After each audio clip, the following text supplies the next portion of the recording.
ఆ నిగూఢ రహస్యాలు ఏంటి అసలు? హిడెన్ మిస్టరీస్ దాంట్లోనే ఉంది.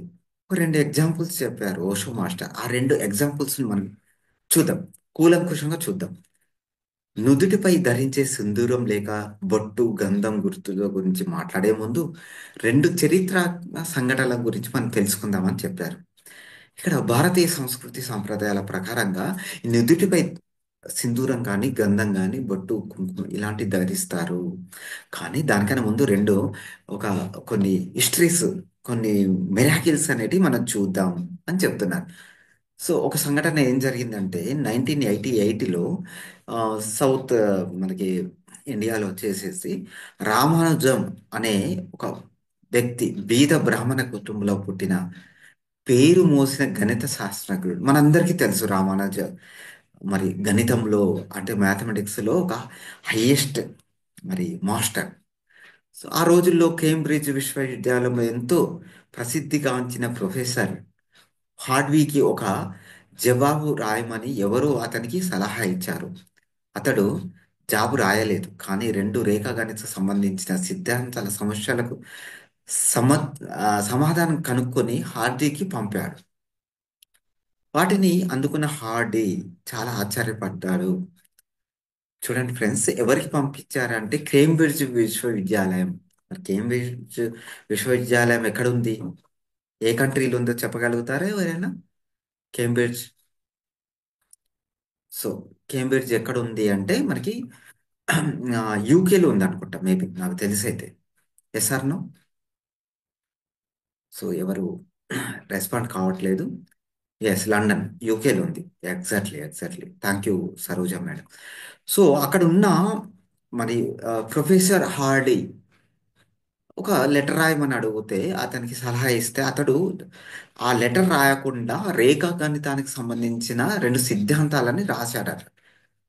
అది చూసిన హార్డీ, ఆ సైంటిస్ట్ ప్రొఫెసర్ ఆశ్చర్యపడ్డాడట. అంత చిన్న వయసులో ఆ సిద్ధాంతాలకు ప్రతిపాదనలు సమాధానాలు రాయగలిగావంటే నమ్మలేకపోయాను. రామానుజానికి వెంటనే జాబు రాసి ఇంగ్లాండ్కి రమ్మని ఆహ్వానించారు. ఈ రామానుజం ఉన్నారు కదా గణిత శాస్త్రజ్ఞుడు, ఆయనకు రిటర్న్ లెటర్ రాశారు హార్డీ. ఇక్కడ కేంబ్రిడ్జ్ నుంచి, లండన్ నుంచి.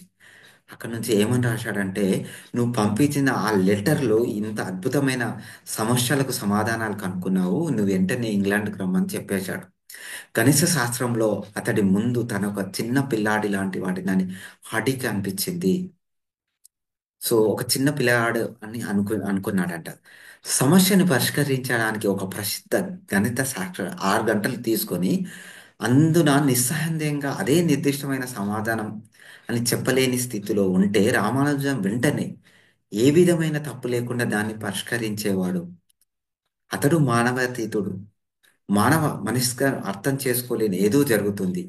అంటే ఇక్కడ వాళ్ళకి అర్థమైంది ఏంటంటే ఈ రామానుజం మానవాతీతుడు అంటే ఒక దైవాంత సంభూతుడు అని చెప్పేసి అర్థమైపోయింది. ఒక 6 గంటలు తీసుకొని ఒక ప్రాబ్లాన్ని సాల్వ్ చేయని వాళ్ళు, కానీ రామానుజన్ ఏం చేశాడంటే ఇచ్చిన వెంటనే ఒక రిప్లై చేశాడు, దాన్ని సాల్వ్ చేశాడు ఆ ప్రాబ్లాన్ని. అతడు మానవ అతీతుడు అని చెప్పేసేసి అనుకున్నారన్నమాట. అతడు ఏదైనా గణిత సమస్యను పరిష్కరించుకున్నప్పుడల్లా అతని కనుబొమ్మల మధ్యల భాగంలో ఏదో జరగడం మొదలుపెట్టేది. చూడండి ఫ్రెండ్స్, ఇక్కడ మన సబ్జెక్ట్ దగ్గరకు తీసుకొచ్చారు. అతనికి ఎప్పుడైతే రామానుజంకి ఏదైనా ప్రాబ్లం ఇచ్చినప్పుడు, అంటే ప్రాబ్లం అంటే ఒక క్వశ్చన్ ఇచ్చినప్పుడు దానికి ఆన్సర్ ఎప్పుడైతే తను చేస్తున్నాడో, ఆన్సర్ చేస్తున్నప్పుడు ఆ థర్డ్ ఐ భాగం రెండు కనుబొమ్మల మధ్యలో ఏదో జరుగుతుండేనంట ఫ్రెండ్స్. ఆ నిర్దిష్ట స్థలం కేంద్రంగా అతని కనుగుడ్ల రెండు రెండు పైకి తిరిగేవి. ఆయన కనుగుడ్లు ఇక్కడ ఇక్కడ చూస్తూ పైకి తిరిగేవాట కనుగుడ్లు. సో యోగలో ఆ స్థలాన్ని మూడవ నేత్ర స్థలం వర్ణిస్తారు. యోగలోనే మన దాంట్లోనైనా ఈ స్థలాన్ని థర్డ్ ఐ ప్లేస్ అని మనం అనుకుంటాం. దీన్ని మూడవ నేత్రం అని ఎందుకంటారంటే ఈ కన్ను ఉత్తేజితం అయితే వివిధ జగత్తులకు సంబంధించిన కొన్ని సంఘటనలను, దృశ్యాలను సంపూర్ణంగా చూడవచ్చు. రామానుజం విషయంలో అది ఒక్కసారిగా తెరుచుకుంది. సమస్య పరిష్కరించేటప్పుడు అతని కళ్ళు మూడవ చక్రం వరకు తిరిగేవి సమీప భవిష్యత్తులో హార్డీ కాని పాశ్చాత్య శాస్త్రజ్ఞులు కానీ ఈ ప్రక్రియను అర్థం చేసుకోలేకపోయారు. ఇక్కడ చూడండి ఫ్రెండ్స్, ఇక్కడ అద్భుతమైన విషయం ఏంటి అంటే ఫ్రెండ్స్, అతడు ఏ క్వశ్చన్ ఇచ్చినా కూడా అతను థర్డ్ ఐతో చూసేవాడట.